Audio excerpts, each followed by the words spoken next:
So this thing of copying the competition need to be very careful, because then you may create something just for the sake of creating. Maybe people like it, but you don't know the problem you solve. Hi everyone, and welcome to Growth Leap. I'm your host, Michel Gagnon. We talk to pretty awesome business builders who are designing disruptive and meaningful companies. Hi everyone, and welcome to the fourth edition of Growth Talks. Thank you so much for joining us. Today I will speak slowly to let the time to the other participants and attendees to join us. It's the fourth edition, which means we had three previous ones. If you're interested in watching the replays, they're available on our website at stunandnow.com in the resource section. Just to give you a quick idea, we had the first edition, which was focused on growth, with Alexei Habinsky and Avid Kal, a author also and founder of the Bootstrap Founder. We had an edition on scaling your startup internationally with Notion and Sharpist. And the last one last year was about buying or selling your startup with Andrew Gazdecki, CEO of Acquire.com, and Kill Skilrod from Scaling Venture. So it's a great format, as I was telling my guest earlier before we went live. It's a great format because it's fun, it's friendly, it's also extremely efficient because we can dig deeper and build on each other's experience. So I'm Michel Gagnon. I will be your host. I'm an entrepreneur, advisor, father, former tech CEO, and someone who's quite passionate and creative, passionate about helping teams and leaders build products and things that matter. Before we dive in, a quick note, we'll run on how we'll run today's session. So we got an hour together, which I think is plenty of time for us to cover quite a lot of ground. Instead of saving your questions for the end, I encourage you to drop them in the Q&A tab. So if you look at the bottom of your screen, I think on the right-hand side, there's a Q&A tab. Make sure you put them there to help me and make sure we centralize things. And I will try to weave them into our conversation so we get as much out of our panelists as possible. So you're in for a treat today. We've got two incredibly experienced and insightful speakers with us, David Pereira and Bishra Joshkunar, both of whom bring years of experience, hands-on experience in product leadership, strategy, and building products that drive real impact. So this is your chance to pick their brains. Don't hold back. And with that, let's jump in. Instead of me listing out all of their accomplishments, which would probably take the full hour, I will let them introduce themselves. And I suggest we start with David. Why don't you start? Tell us a bit about yourself. Sure. And go ahead. So I'm David Pereira. I come from Brazil. I've been working with digital products for about 17 years now, from software engineer to CEO, different parts. In short, I'm a very curious person and relentless. I like challenging how we do things many times. I like simplifying what gets unnecessarily complicated. So apart from being the CEO of Omoco, I also coach teams my free time because I love doing that. Great. And you also have a relatively new book that came out, Untrapping Product Team. Right here, just behind me. Great. Next to the I've read it. I want to mention. Great. All right. Well, welcome, David. Bishra, your turn. Yeah. Hi. So I've been in product management for, I don't know, I stopped counting after 13, but it must be something like 15, 16, something like that. I don't know anymore. Always been hands-on, like even in the time that I'm a product coach now. My mantra is always to make abstract product theory tangible and practical. So what I do now for 5 years now, more or less, is that I help companies to turn into product organizations. I help product leaders as a sparring partner for their strategies and how to set up their teams, etc. And I'm a one-on-one coach for that's unusual for senior and lead PMs to help them. I call them, I keep saying they have a schizophrenic role with being an IC and at the same time having leadership responsibilities, and I help them navigate this schizophrenic role with ease or to make it easy for them. Yeah. Great. It's funny. I don't have a book. Yeah. I'm not planning to write a book. I do give talks and speak at conferences, meetups, etc. Give back to the community. Yeah. And run workshops. Welcome. Thanks and welcome. Thanks for your time. I find it interesting that you've talked about, schizophrenic people because I used to be Roles.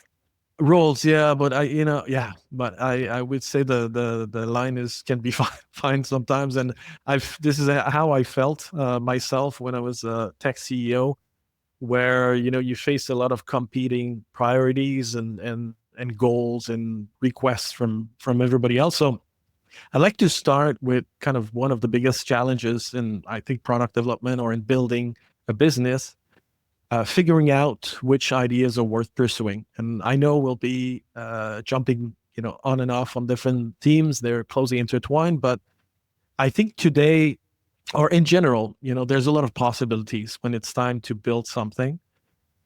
Today with AI, it's even easier to build stuff. And I think it'll get easier, in the next 12 to 18 months, which I think is both a blessing and a curse because it gets very easy to start building stuff that nobody wants. So my first question is, how do you zero in on the ideas that will have the most impact while, staying within the confines of your resources and priorities? David, do you want to give it a stab? Sure. So it's all about how fast we can learn, because what I see, like, there's strong discussion on prioritization, and one of the dangers is called plural. So I see many teams saying these are our goals, these are our priorities, and then it's competing all the time. So what I see as important is take everything as a bet. So recognize the strength of the evidence you have. Like, how do you know customers want that? How do you know you can collect value? How do you know you can deliver? So you say, what can we learn in a day? What can we learn in a week? And then try learning, and you say, should we continue investing in that? And so on. So it's very important to get out of the office, to get the idea out and learn from reality, because many times the trap I see, teams keep discussing, and more discussion will not make the idea better. We will not increase any chance of being more successful. It will just drain energy. And there's certain fear about it. So the challenge is recognizing the reality we have and seeing, like, what can you do right now to learn about something. And maybe if we keep diving on this, you've mentioned, try to learn as much as you can. Bishra, can you tell us a bit like the kind of signals that you would be, or the, evidence is a big loaded word. So what kind of evidence, or maybe the quality of the evidence that you look for usually when you start experimenting and looking for that great idea? Good question, because the answer will be, it depends. So here's the thing. I mentioned that I'm making abstract product theory tangible and practical. That means when I work with teams, then I need to look into their context to then have an idea of what those signals look like. Like, for example, in B2C, a company that I'm working with is a B2B2C company that is now trying to go to B2C directly, right? And for them, the signals towards the consumers are different ones than towards their business customers. And towards the business customers, it can be signals, right? Like when your contact, or let me take one step back in general to talk about first principles thinking. The strongest signals are purchase, right? When somebody says, I'm going to buy it, I'm going to pay for it, that's the strongest signal for a product, a new product. So there's another dimension of, are we talking about a product versus a feature, right? So if we're talking about new products, and the strongest signal is, of course, somebody buys it. Now in B2B, these buying cycles are so long that waiting for a purchase can be too long, right? As David said, we need to be fast, right? We need to be learning fast. So what is the Next strongest signal. Oh, maybe it's a letter of intent. What is the next strongest signal? Well, when your contact, who actually has no say in a buying decision, suddenly invites somebody into the meeting who is the budget holder and who is the yes or no sayer. Wow, that's a signal, right? Here we talk about strong commitment. So that is a very strong commitment for your contact. On the other side, like when we talk about B2C, now the company that is trying to now go to the market directly, they have to have a buying signal, because consumers, getting a consumer to buy is faster. Now, again, it depends on the product type, right? Now, for this company, it's again a big buying cycle. So as soon as you understand that the prospect is interested in what you're offering, that is already a strong signal, at least in the terms of problem solution fit. Now, if it's also product market fit, that is still to be defined. But then again, it depends, right? So, what I like to say is, so I'm about to launch my blog post about it. So I call it the gating system of experimentation. So we explore first, then we look for light signals to understand if we're going in the right direction, and then we look for strong signals. And if you're really pro, you start with the strong signals, right? Or strong commitments. And when you find those strong commitments, this is the strongest signal that you can have. Not easy in every situation, therefore it depends. But first principles thinking, think in your situation what a strong commitment looks like in a reasonable amount of time. Because as David said, like, we cannot wait months and months and months for a strong commitment. I know I'm destroying the structure that I had set up initially, but doesn't really matter. So if we, there are two key themes that I want to cover. I want to make sure we cover that. So if we don't get there, make sure to bring me back. One of them is, and that's what I want to tackle now, is designing experiments so that you can learn, right? So I'd like to tackle this. And later, one of the things, and this is a bit selfish from me, because one of the challenges I faced was to manage the roadmap / the portfolio of activities, let's say, that are happening in product and engineering, right? So people talk about delivery versus discovery versus validation. How do you manage that portfolio of activities? So let's start with experimentations. A lot of people talk about experiments. Personally, I've been in a lot of meetings where people say, okay, let's build an MVP. That was the experiment. One of the terms that I've discovered is the minimum viable test. And I like it because it forces your mind to think about minimum, right? Because tests can be big. So I'd like you to walk me through a little bit through your process, and maybe we can start with you, David, on this. How do you, when you tell your team, okay, this is an idea we should explore, how do you design that experiment so that, maybe there's a beginning and an end? How long is that experiment? Do you have a lot of, how should you say, not safeguards, but you have a lot of prescriptions, let's say, around how you define and run that experiment? So it depends on the complexity of creating something. So I would say the more complex it is, the more you should invest into experiments. But let's take my book as an example. Like, I didn't plan to write a book either, but some people start asking me after presentation, what about a book? What about a book? So that was a sign. But then I said, like, how do I get a strong commitment? And the first thing I did, I said, I'm going to post that I'm writing a book and see how people are going to react to that. And I will post also a form that they will give their email and say, I want to get the book once it's live. So let's see how many people get there. And I said, if I get at least 200 people in the next 2 days, there's a sign. Then I can explore further. So I didn't have the book. I had only a title for that. And then in one day after posting on LinkedIn, I had 500 people who said, I want to know more about it. So after that, I said, now let me understand more their pains. So I interviewed 10 people. I found some interesting aspects there. And then the next thing is like, For this, I found desirability.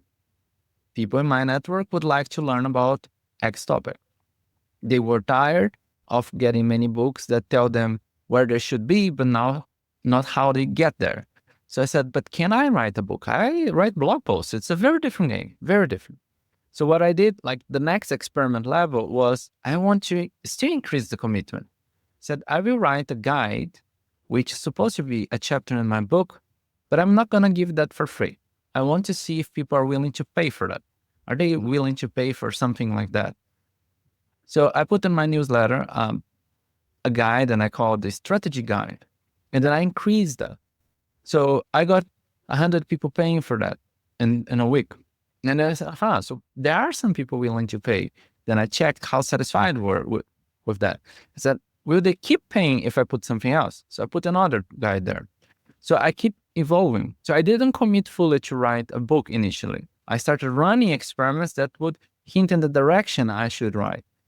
And what I learned in the end was the stories were the most powerful. I thought it was about the practice and so on, hands-on and everything, but people wanted stories.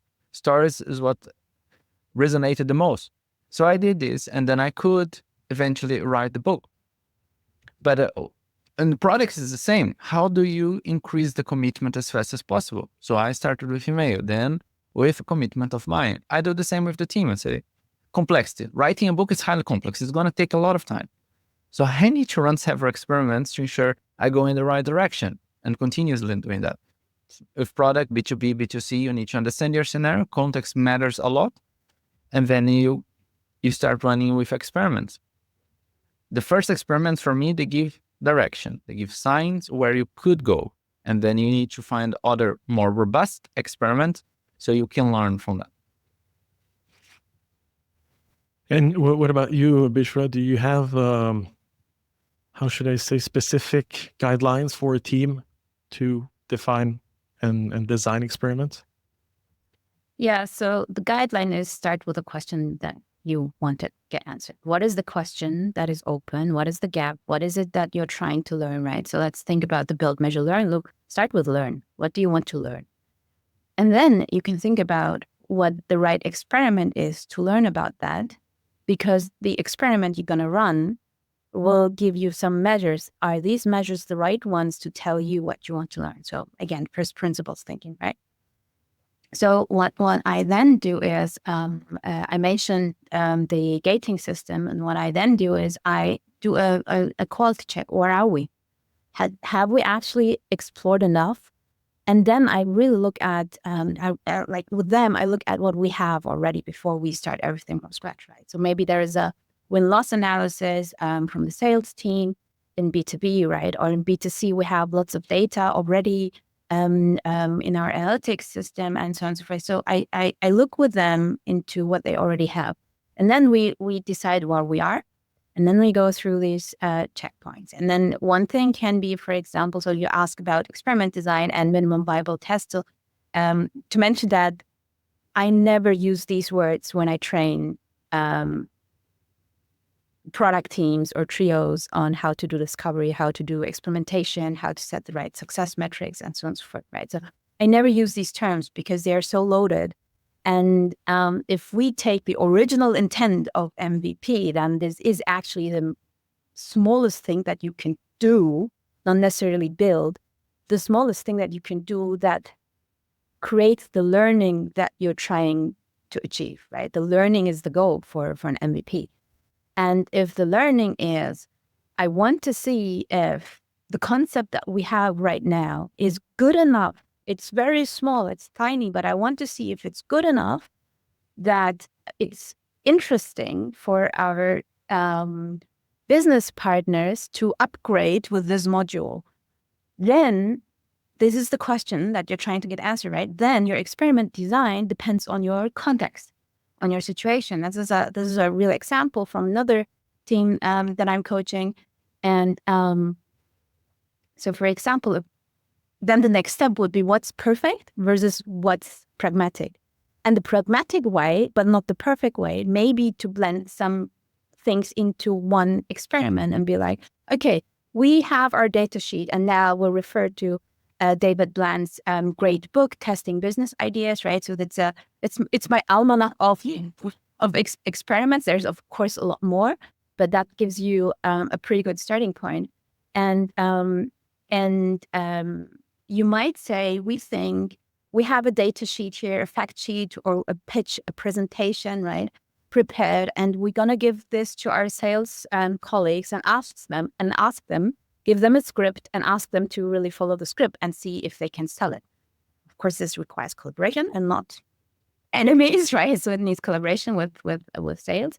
And then the hypothesis might be, we believe that the solution that we have, this small thing that we have here, is enough to upgrade our existing customers or actually cross-sell them this module with the price tag of X.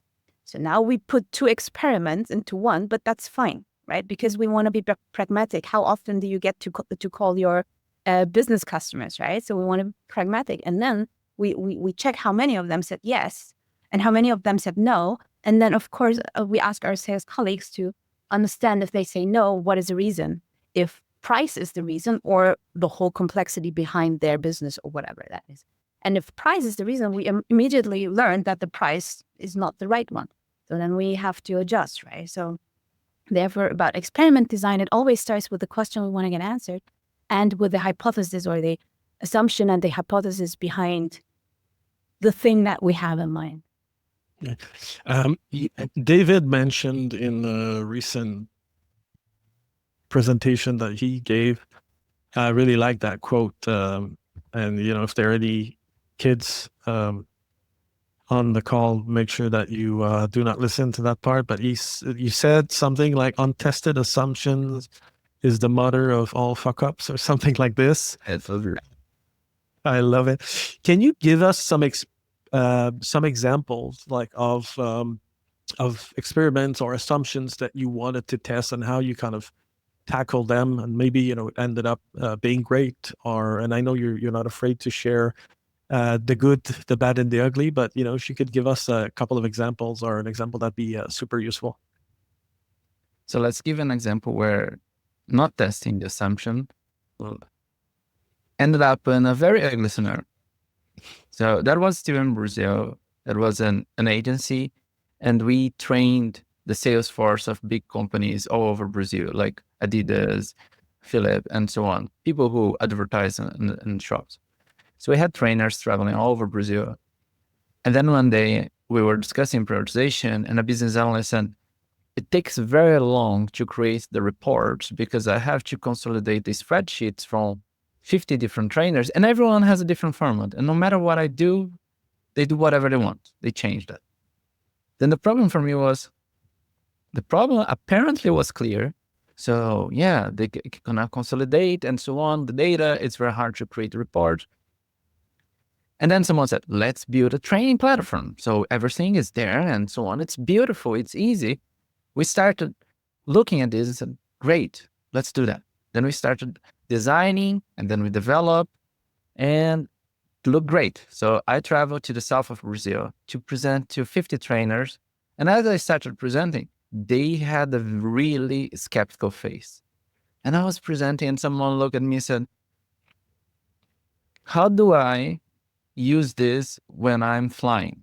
I said, what do you mean by when I'm flying?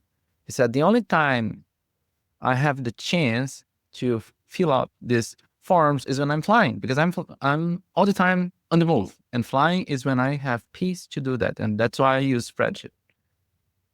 And then it's when I realized that we completely missed the problem space. There was an assumption that I would use a web portal. And that was Brazil 2015, I think, something like that. There was no internet in the planes and so on. And that's when I realized, all right, 3 months of investment straight to the trash. Of course, then we created a beautiful solution that you could upload a spreadsheet there, but just created more noise. So we created more problem.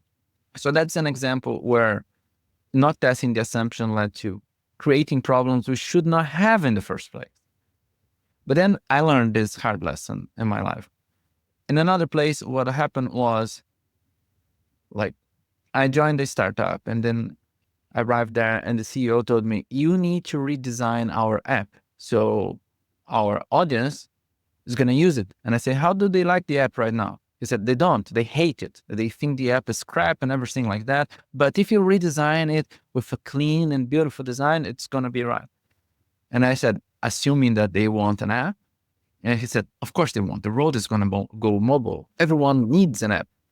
I said, let me go and test this assumption. And I visited our customers and so on. And I realized that none of them used the smartphone in no moment of their work. And then I was looking, they all use big screens and so on. So the assumption was proven wrong. Actually, I ditched the app and then we developed, in this case, a web platform, and it was quite successful. But it was important to see reality and test this assumption.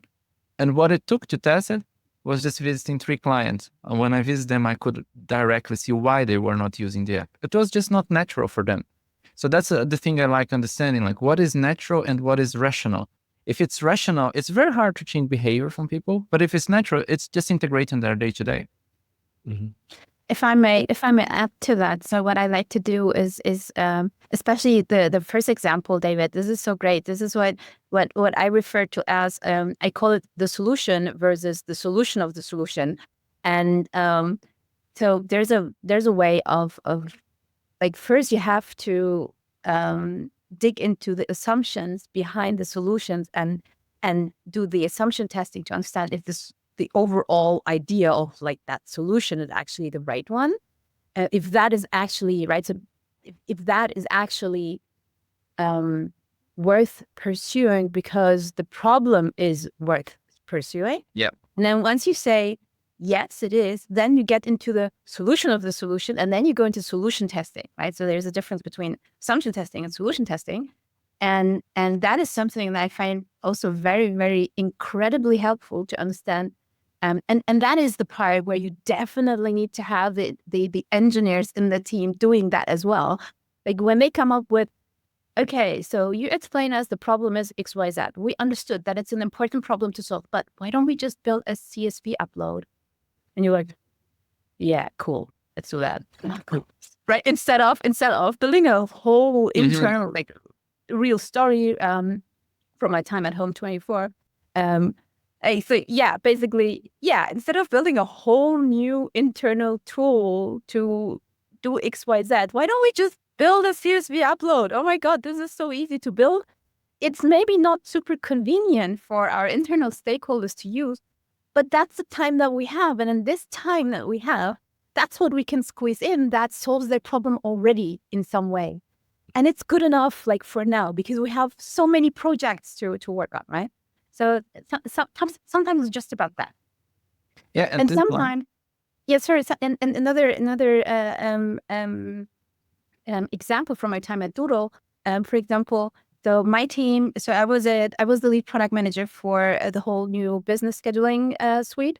And so I was today when you go to Doodle, then you see Doodle 101 and booking pages. So back then we were calling bookable calendar. So I was responsible for those two. And one thing was, should we build a preview feature? It was a big thing, right? So technically it was a big thing, but people were asking for it. And then we had to understand, like, why do they want to have a preview feature? Is it enough to, just show it to them? Like, I want to see how, like if the setting is correct. Or is this something actually that they want others, like their invitees, to see? Like what is it about? Right? So who needs to see the preview and why? And once we figured out, okay, it is about prestige, it's about image. It's not about checking, like as you said, David, it's not about the racial thing. It's actually about something natural or even emotional, right? So job to be done. Like it's an emotional job. Preview feature, it's an emotional job to make sure that what they send to their invitees doesn't look crap, right? So and it's correct, like what it shows is correct, but also it looks professional and is not crap, because we were building tools for professionals, so it needed to look professional. So adding to your examples, like it also goes into the direction of job to be done, right? To understand why do they actually want this? Yeah. Yeah, and the other example of CSV, what I wanted to say, sometimes we just need to make peace with boring solutions. We don't need to have fancy solutions all the time. Because I had the same situation. Just add the question mark thingy on it, right? So to explain what it is. Sometimes just that's the first step. Boring doesn't mean bad. I had a similar situation in Germany in one of the e-commerce I work. We started a partnership with China, and it looked very promising. But when I got to the soft engineers to talk with the soft engineers from the other company, they came up with an estimate. It's going to take us 3 months. I said, I don't want to invest 3 months to understand if we have orders coming. And I look at them and I said, what can we do in a week? I said, a week? At best, we can set up an FTP and we exchange files. That's what we can do. I said, good enough? Because if orders come, then it justifies building it right. So I said, like, let's just first build to learn, then we build to scale. And the engineers were laughing. They said, it's going to be a very ridiculous solution. It's not professional. I said, I don't care if it's professional at this moment because I don't have the confidence the solution should be built at all. So we did that actually in 3 days. And it turned out that in the first month, we had 2 orders instead of 2,000. I said, okay, so let's keep trying. The second month, we had another 2 orders. Then we said, okay, it's better not to continue this. So I just put it very beautifully in the trash. Nobody cared. And we just invested 3 days. So asking these questions like, what can we do in a week instead of 3 months? Some people are afraid because they take the 3 months as, that's what we have to do. Say, no, let's start it simple. Let's understand what we can do. So embrace boring solutions sometimes. It's fine. Oh, if I can add another personal story that might be even the segue to your road mapping topic. Actually, to one thing that I also want to say, sometimes we don't have to validate and just do it. I know, unpopular opinion, but sometimes we need to throw the spaghetti at the wall and see if it sticks. Right? So sometimes we have to do it. As an example, just this morning, I posted how I gloriously validated if I should start my matcha business or not. I didn't. I just went on the market and I took the risk and imported that specific matcha, started to sell here in Switzerland just to see if there is something. I mean, there is something. There is a market. I know it's commoditized. Everybody's drinking matcha. And back then, so I started this like 4 years ago. And back then there was no good tasting matcha. So my point was only about positioning it well so that it sells and I don't compete on price. Right? So sometimes you just have to throw it and see if it works or not. And then, and then now we're scaling that and now, but also tying it back to the point of what David said, not testing your assumptions. So I just thought we just have to put it into a premium positioning and then it's going to work. Right. So you still make those mistakes yourself. And now, like this year, we will do the proper testing with Google Ads on the real value proposition and see which one generates the biggest amount of interest, right? But to the other example that might be the segue to your road mapping question. Same point with the matcha business. This is like what David said is an excellent question. What can we do within this amount of time? So this year we had some time to work on it. We means my husband and I, and my husband. So we are working with the fulfillment center now. So what we needed to do was build the API. That's what he did. Build the API between our system and their system so that when we get an order, it goes through and the fulfillment center has it. So we were doing multiple things simultaneously. We were trying to get the contract ready with the fulfillment center. He was trying to get the API ready. He was trying to set up Shopify. So right now it's running on a no-code system with a combination of Spread Simple and Card. And so he was trying to get Shopify done. And then at the same time, I wanted to start with Google Ads and start my experiments and so on and so forth. And then at the same time, suddenly we were moving apartments. And at the same time, we had to get new orders because we suddenly had multiple more B2B clients. And we're like, what the hell is happening? So we have to order. So at the same time, we were doing this organic certification at the same, like so many things at the same time. And then we sat down and said, okay, cool down. Year's ending, we have 2 months. What are the outcomes that we need to have at the end of these 2 months, like at the end of 2024?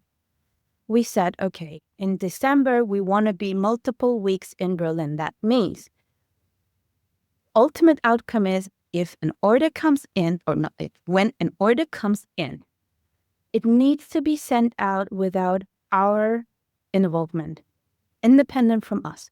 That's the ultimate outcome. And then my husband looked at what he built and said,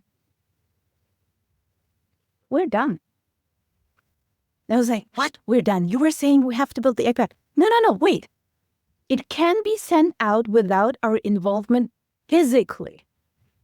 So the only involvement that we have is order comes through to our server. I need to check the order and then send it to the fulfillment center. And then it's done.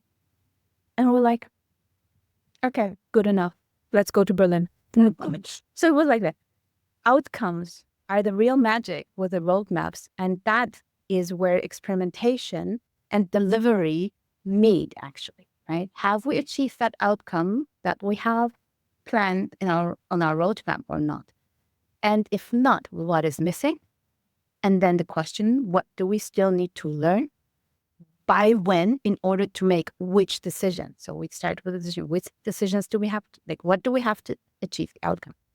What is missing? Which decisions do we need to make? What do we need to learn to make those decisions? What do we need to do now so that we have that learning in a specific time frame so that we can make the decision, close the gap, and achieve the outcome? Okay. I got a question from Sam Joe. How do you make sure your test results are relevant? Where's the line between valuable insights and anecdotal evidence? Which I think it's an interesting question. I mean, if you run an A/B test or something where you can pull a lot of data, the statistical significance is something that you can relatively analyze or come to a conclusion. But when you're running tests that are or you're testing your assumptions and the approach is I don't want to say more esoteric, but not as clear cut. Like, where's the where do you draw the line and say, well, this is enough for us to make a call?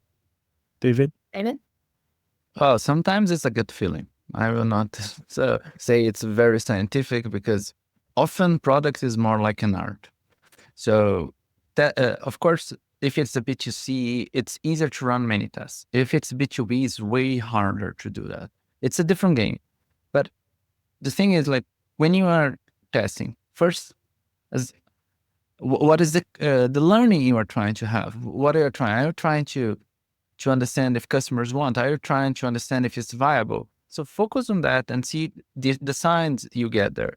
And one of the situations we had, like, worked for wine e-commerce, and there was a huge discussion if we should build a blog.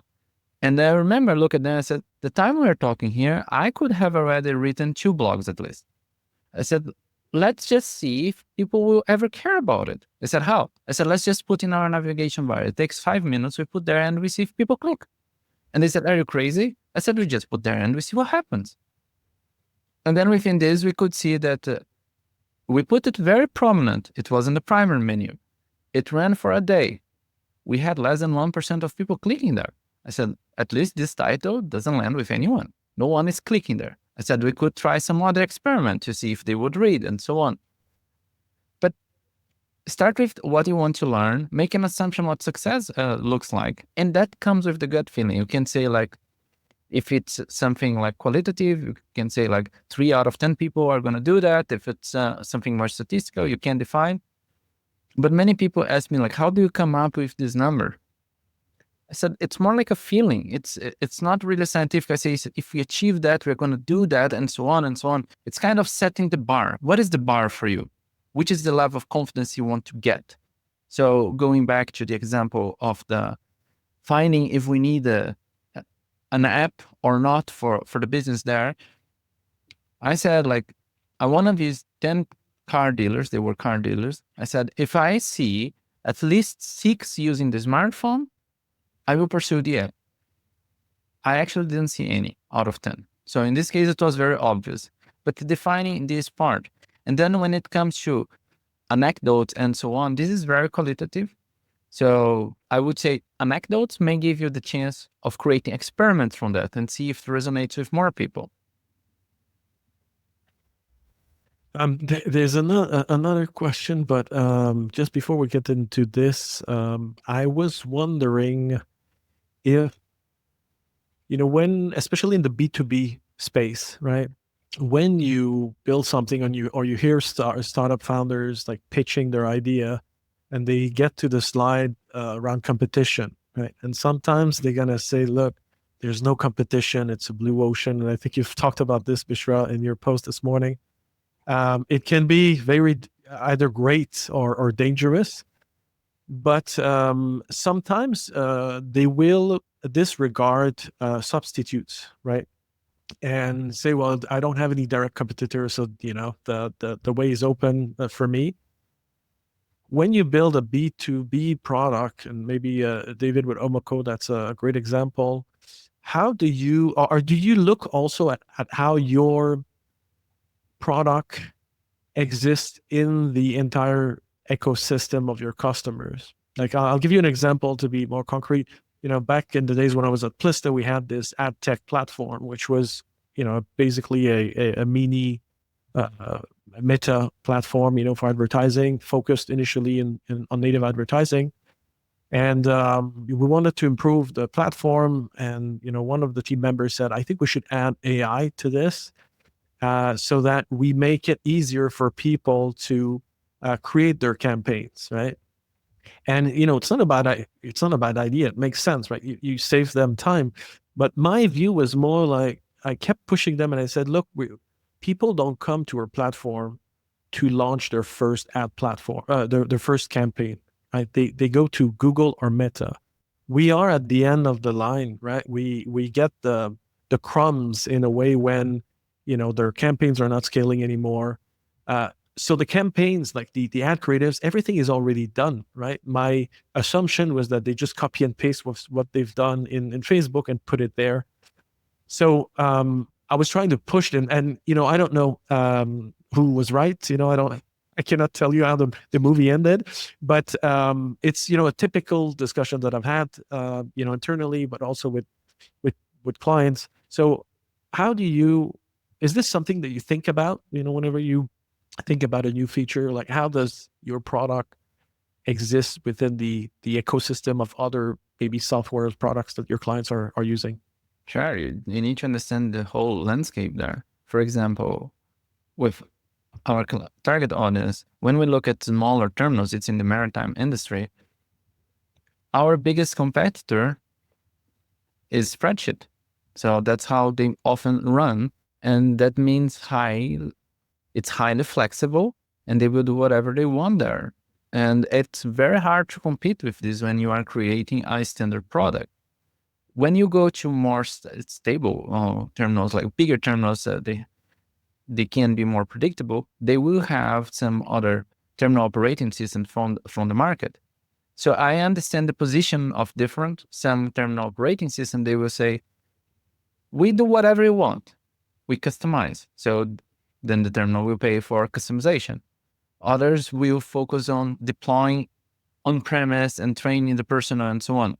What we try to do is like, how do we make it different? We try to see like, what are the struggles that they have with the solutions that are available to them? And then how do we position ourselves in a different way?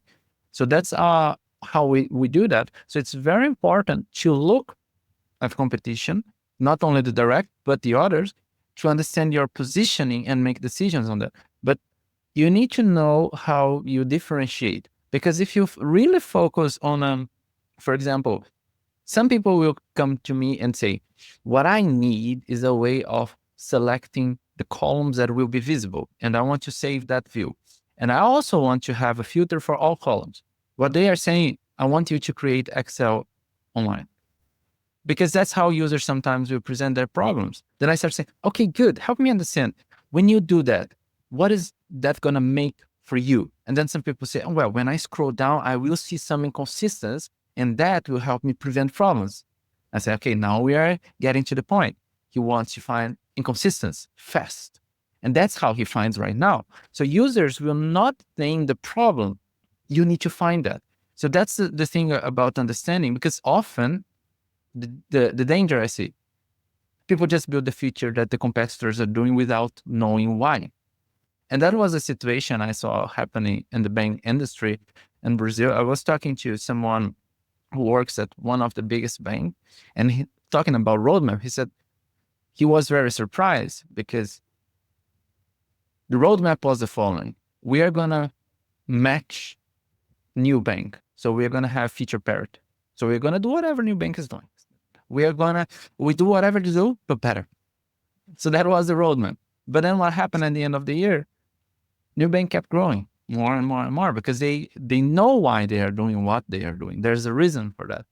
But then the funny thing is, like, once I talked to a product manager from New Bank and I asked about the feature there, and he said, actually this feature came from Revolut. It's a very interesting feature. I just copied that, got inspired. So this thing of copying the competition, need to be very careful, because then you may create something just for the sake of creating. Maybe people like it, but you don't know the problem you solve. Mm-hmm. Okay. All right, let's get... Sometimes it's a really good source for understanding what they are doing not so well, so that you can differentiate yourselves on that. Mm-hmm. Mm-hmm. Great. Let's get into the other theme that I wanted to cover. And we have a question that is pretty much aligned. How can we balance the need for assumption testing in product development with the business pressure to deliver results quickly, especially when time is limited? And I think it's very interesting. I mean, I was the CEO of the company, so I was the guy putting the pressure to deliver quick results. I was the bad guy. I was the evil in the movie, or the villain. How do you manage things, right? Everybody talks about, let's say, product discovery, and it's a great concept. It's a great, mindset. But the devil usually is in the details of when you start implementing things, in the daily grind. So let's start with, how you would manage the product engineering team and say, look, we allocate that much time on delivery, that much on product discovery. How do you manage that portfolio of activities? Bishra, do you want to get started? Sure, and I'm very curious what David has going to say, because David is the CEO. So I'm doing right. Exactly, you're the evil guy. So here's the thing. It's a very difficult conversation to have. I have put the same pressure on my husband. Like, why haven't you finished the end? It's a very difficult discussion because and there's no good answer. It's always a wrong answer.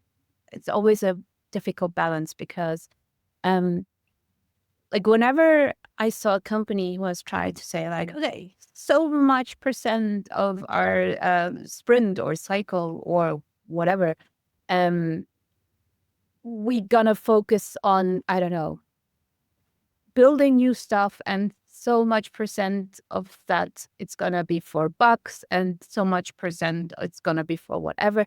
Then you end up in not knowing, like, what is a %? I mean, how do you even calculate that, right? Is this the number of ticket? You can game that. Is this the story points? I mean, story points you can game, right? So why do you need story points? Is it like, by what do you want to measure how many % or how many % you have, whatever, spent on whatever? You can't. So the way how we did that at Doodle was common sense. So that's a discussion to have with the cross-functional team to say, look, guys, ladies, gentlemen, whatever, like, this is our goal. This is like, we have 3 months, okay? This is what we have to achieve. These are the unknowns that we have. This is like this feature, we know we want to build it. We don't even know how to build it today. By when, again, the question like by when do we have to have this answer, the concept, the assets, the whatever. And then it is planning, right? So it is some sort of planning. And then at the same time, you are in the go, right? So you have your cycle. I don't know, maybe you work in 2-week cycles. And then you see what is like, if you have enough to build, because we have to deliver that by this date. And yes, dates are still a thing and they will always be a thing. And we have to deliver that by then we will do that. But at the same time, if we can anticipate, and that's the biggest point, right? If we can anticipate that after 2 cycles, we don't even know what we're going to build. And we have to pick some people from the team and say, okay, focus on discovery while the rest is building that. Right? So there is no perfect answer to that.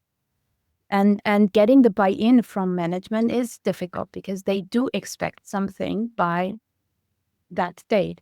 And therefore, it's ideal if you can agree on outcomes to deliver by that date. So that keeps you flexible, right? So this is the core of agility, playing with the scope. But at the same time, if you have to deliver an output by a specific time, then you make sure you deliver that. Again, play with the scope. And somehow squeeze it in to do also some discovery activities, right? There's no perfect answer to that. Mhm.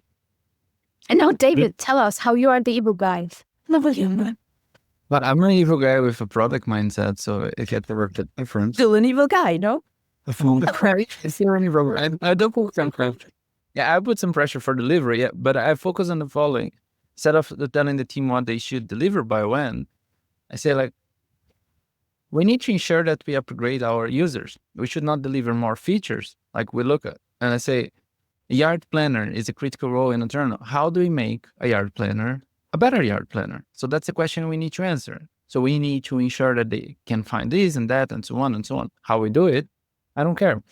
And I like doing discovery without talking about discovery, because sometimes we get so trapped into like, what is the process of discovery? What is that? And so on and so on. It's just part of the work. So sometimes I agree with what you said before. You don't need to validate everything. If the cost of delivering is so small, you just deliver that and you learn from reality. But you need still to decide if you want to keep that in the product. So it's very important because it will create some learning. Because sometimes the release is the experiment then, yeah. Yeah, because sometimes you start discovering something and you discover that, I don't know, for a week, but the development of that would be 2 days. So I say, why on earth are you doing that? Just deliver the thing and then learn from reality. So you need to be mindful. But what I do with the team is like, part of the team works more towards the future and part of the team works more on the present. So that's what I want. I want a balance between future and present. I don't name percentage on that. The product tree, I want them to keep looking at the future, what is coming. So what is important, like clarifying the problem space. And once we start going to the solution space, I want that together. I want everyone to explore that, understand the context and so on. Then we can come up with ideas for the future so the team can implement potential solutions for that. But even with this exploring the future, there might be moments that someone say, we need to run a more technical experiment here, get the rest of the team involved. So do that and so on. But I focus more like on what do we aim to achieve. And I coach the teams to balance present and future. When I realize the teams are too much on the present, I say that's dangerous, because then it means we're going to make several compromises to step towards the future. So that's not good, because then the decisions will be suboptimal. There will be assumptions which are dangerous and not tested. So I said, let's ensure that we have a sustainable balance. That's what I try doing with the team. And I like capping investments. So saying like, this is, I ask product managers to define what is a worth investment for this. So what is the value behind this solution? Okay, this is a very valuable solution. Maybe we can invest a whole sprint into that. I mean, it's an okay solution. It's just a standard. So let's invest a maximum of a week, nothing more than that. So then we think more about value instead of going to the team and all the time as like, how long does it take? I say how long we have to invest in that and see what we can do about it. So I like having these conversations and focusing more one of the things I like driving, like focusing more on doing the work instead of talking about the work, because that freaks me out that people keep talking about the work. And I say, seriously, a meeting with 10 people, that doesn't help. Let's just do something that helps, that creates learning. Yeah, and I think you say you like to cap the investment. I think what I found also useful was to put some of a timeline where we say, look, we're in it for this quarter, and if we don't learn enough, or if we're not getting the results, like we pull the plug, right? So before you kind of get started, that you have one hand on the plug. I'm looking at the time. Time is running. There's just one last thing before I let you go. So first of all, people, you're more than encouraged. I encourage you to follow David and Bishra on LinkedIn. I think it's kind of a good channel to get started, and then you can discover their whole universe, on their the websites. But just before I let you go, I'd like you two to give me your last advice. And both of you have talked about this in different environments, let's say, which is kind of less is more in a way. There's one quote from Antoine de Saint-Exupéry that I like, which is perfection is reached not when there's nothing left to add, but when there's nothing left to take away. Pretty sure it sounds even better in French, but I'll stick to English for now. And you've mentioned something very similar in one of your presentation, David. Büşra, you've talked about dropping metrics that, why track data when there's after a while, there's nothing to, there's not enough, let's say, value in tracking specific metrics. So can you, both of you, in a couple of seconds before we go to the ad, no, I'm kidding. What's your tip, last advice, for people listening to us on how to make sure they keep that mindset of removing and simplifying? Maybe Bishra, you want to jump in? Sure. So what helps very much is having an audit, like scheduled in your calendar. Focus time to check the numbers, watch metrics, look into your data, B2C easier than B2B, and then decide, do we really need this feature? Do we really need this tiny little thing here? Do we really, does this really add value? That's a very general advice, but that's kind of like the couple of seconds advice. Do an audit frequently, scheduled in your calendar. And in order to do that, you have to set the success metrics per feature and understand what the success means. Great. I like that. So scheduled, say no or delete meeting. David, what about you? Yeah, in this direction, for me, it's about ruthless prioritization. So start the week asking yourself, what do I want to achieve by the end of this week? And then you look at what you want to achieve. It's one goal, and you define that. And then you look at your calendar, everything that distracts you from that goal. You just take the courage of clicking there, saying, I'm not going to show up here, here, and here, and here. You may send a message to give something and so on, but you do need to take ownership of your time, because if you don't, then the calendar is going to define what you do, and then you don't have the time for the important things. So it is about reflecting and taking action, saying, that's the goal I want to achieve. So what do I need to do right now to achieve this goal? And keep doing that. If achieved before, maybe you take something else. But you need to have the focus, because what many product teams lack is a focus to achieve something. Like, for example, we invest 20% in technical debt, 10% in bug fixing, and then another. This just doesn't work. Focus works. If your goal is to kill up the technical debt for this week, for the critical things, define that. Then focus that this week to do that. Only do that. And all the other things, leave for later. Because this ruthless prioritization is what enables fast progress. Can have deep work. Without that, we are just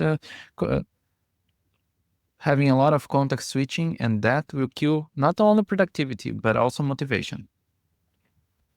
Great. Love it. Ruthless prioritization. Easier said than done, though, but that's definitely the way to go. Great. Well, thank you so much for your time. I really appreciate it. Thanks for our attendees. The replay will be available as well, so we'll make sure that the insights and wisdom of both Bishra and David will be shared, throughout the world. So thanks again for joining us. Make sure that you follow them and have a great rest of the day. Thank you for the invitation. Pleasure. Have a great day. Bye. Thanks again for listening. I hope you enjoyed the show. Make sure you subscribe to the podcast, and as usual, you can find the show notes at stunana.com.